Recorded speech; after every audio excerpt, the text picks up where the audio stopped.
एक बार पार्वती जी कुछ कारणों के कारण भगवान शिव से नाराज हो गई थी और भगवान शिव ये जानते थे, जिसके कारण भगवान शिव जी ने पार्वती जी के सामने नृत्य करके पार्वती जी का दिल जीतने का फैसला किया। और उन्होंने सभी देवी देवताओं जैसे विष्णु जी, लक्ष्मी जी, ब्रह्मा जी, सरस्वती जी, गणसिद्ध, यक्षों, गंधर्वों, अप्सराओं आदि से यथाशीघ्र मंद्राचल पर्वत पहुंचने को कहा। भगवान शिव ने भवानी के साथियों को इस उद्देश्य का खुलासा किए बिना मंद्राचल पर्वत पर लाने के लिए मना लिया। जब भवानी पार्वती मंद्राचल पर्वत पर आए तो उन्होंने देवों, देवियों, यक्षों, गंधर्वों आदि का संगम देखा। वह सोचती है कि इस अचानक होने वाले सभा का क्या उद्देश्य है। और फिर पार्वती जी ने पायल के बजने की आवाज सुनी। जैसे ही पार्वती जी ने पीछे मुड़कर देखा, वह चौंक गई।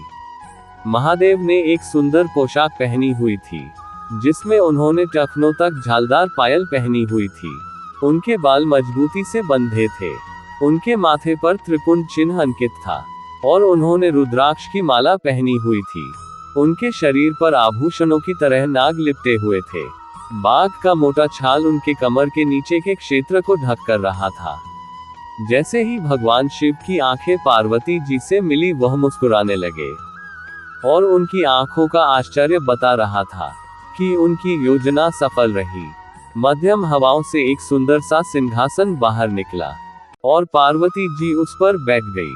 पार्वती जी की आंखें आश्चर्य से भगवान शिव के वस्त्रों को देख रही थी, मानो भगवान शिव के पोशाक का निरीक्षण कर रही हो। उसके बाद शिव जी ने वहां इकट्ठे हुए सभी देवी देवताओं को देखा और अपना सिर हिलाकर इशारा किया। सरस्वती जी अपने कमल पर बैठी और वीणा बजाने लगी। विष्णु जी ने मृदंगम अपने हाथ में लिया और उसे बजाने लगे। माधुर्य राग ध्वनि उत्पन्न करने के लिए ब्रह्मा जी ने और वहां उपस्थित देवताओं के साथ झांझों को बजाने लगे।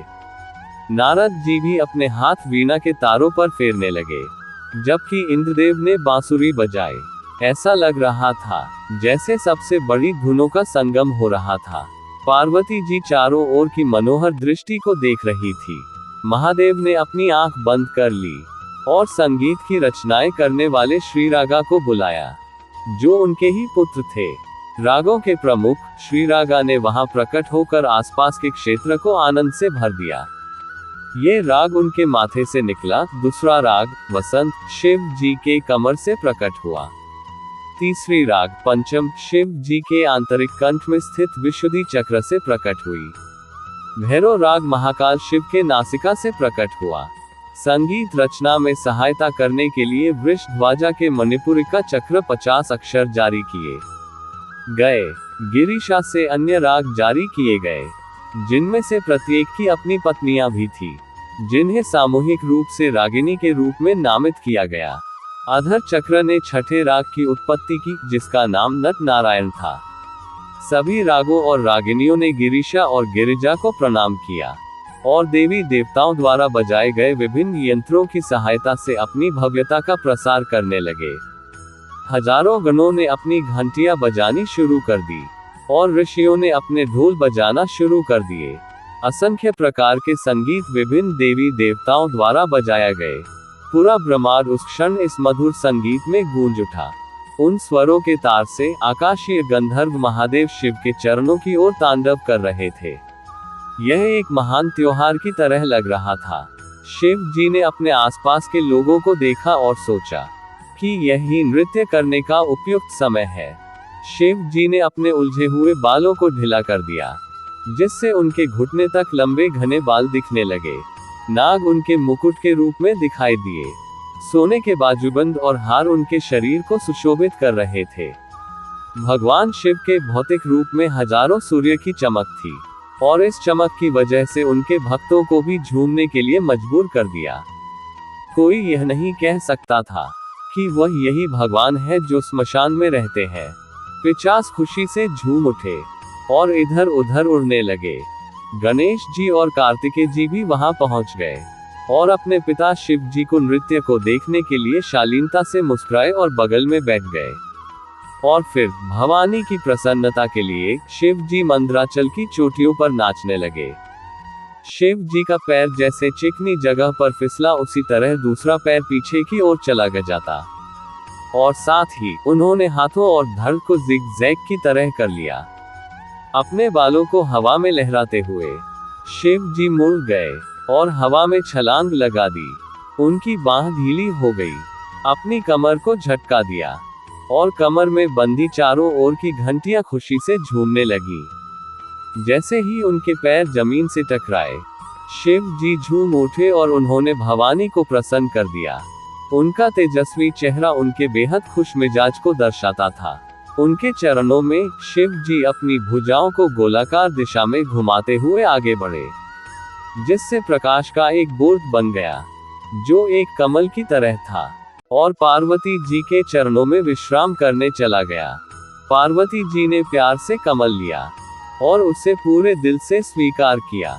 शिव के मांसल अंग एक सुंदर और कोमल पैटर्न में चले गए, जिसने आश्चर्य के साथ अप्सराओं को भी जकड़ लिया। उनकी कमर का हर झटका, उनकी उलझी हुई टांगों का हर झटका, उनकी उभरी हुई भौहें, उनके अंगों की हर लयबद्ध हरकत, उनके पैरों की हर धड़कन और उनके चेहरे का हर इशारा राजसी और रसीला था। विष्णु जी द्वारा मृदंगम की हर धड़कन के साथ शिव जी ने एक नया सिर और 2 अतिरिक्त बाहें फैला दी, और वहां उन्होंने अपने 5 सिर धारण किए और 10 हाथ सशस्त्र रूप में ग्रहण किए। सभी हाथ में सामंजस्य और पूर्णता पहले कभी नहीं देखा गया था। यहाँ तक कि शिव की चाल की तरलता को देखकर गंगा अपने प्रवाह पर शर्मिंदा हो जाती थी।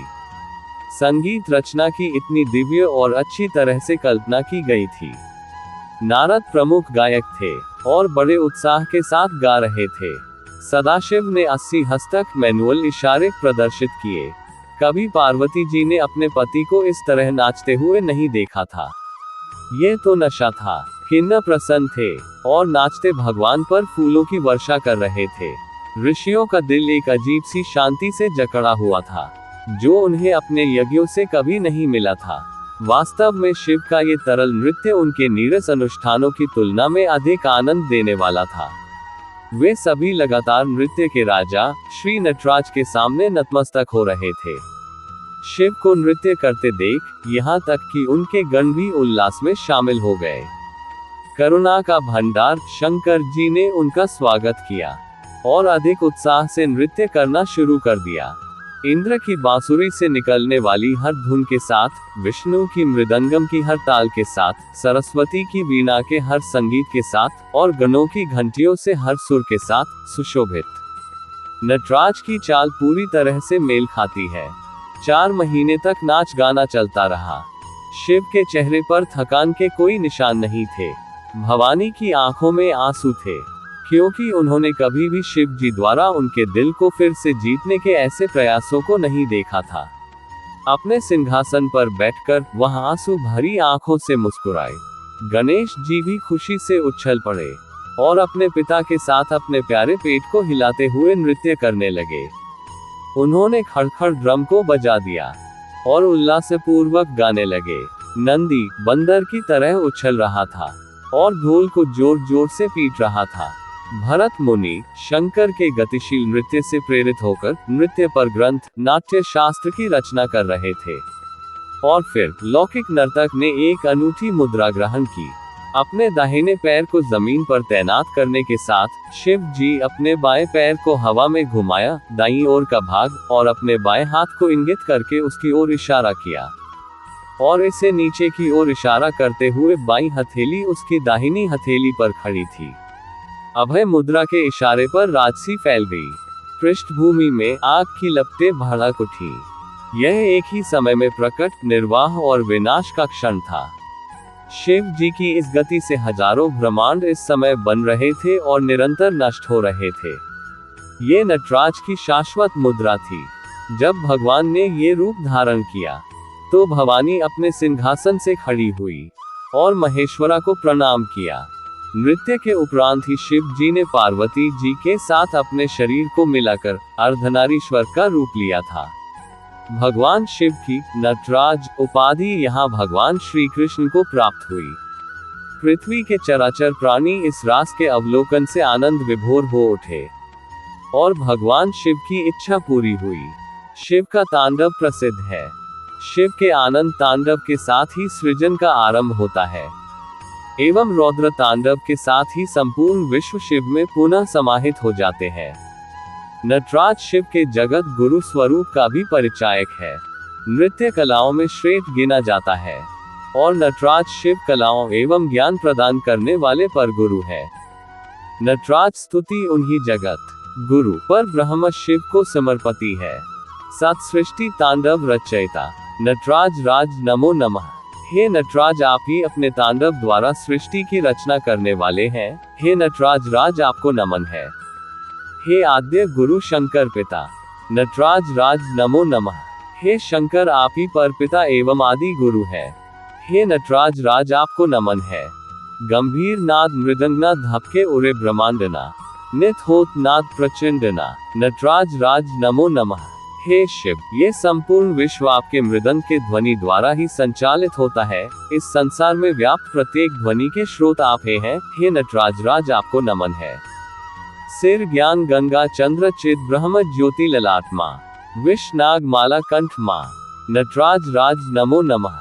हे नटराज, आप ज्ञान रूपी चंद्र एवं गंगा को धारण करने वाले हैं। आपका ललाट से दिव्य ज्योति का स्रोत है। हे नटराज राज, आप विषधारी नाग को गले में धारण करते हैं। आपको नमन है। तव शक्ति वामे स्थिता है चंद्रिका अपराजिता चहु वेद गाय संहिता नटराज राज नमो नमः। हे शिव माता शक्ति आपके अर्धांगिनी है। हे चंद्रमौलेश्वर, आप अजय हैं। चार वेदा आपकी ही संहिता का गान करते हैं। हे नटराज राज, आपको नमन है।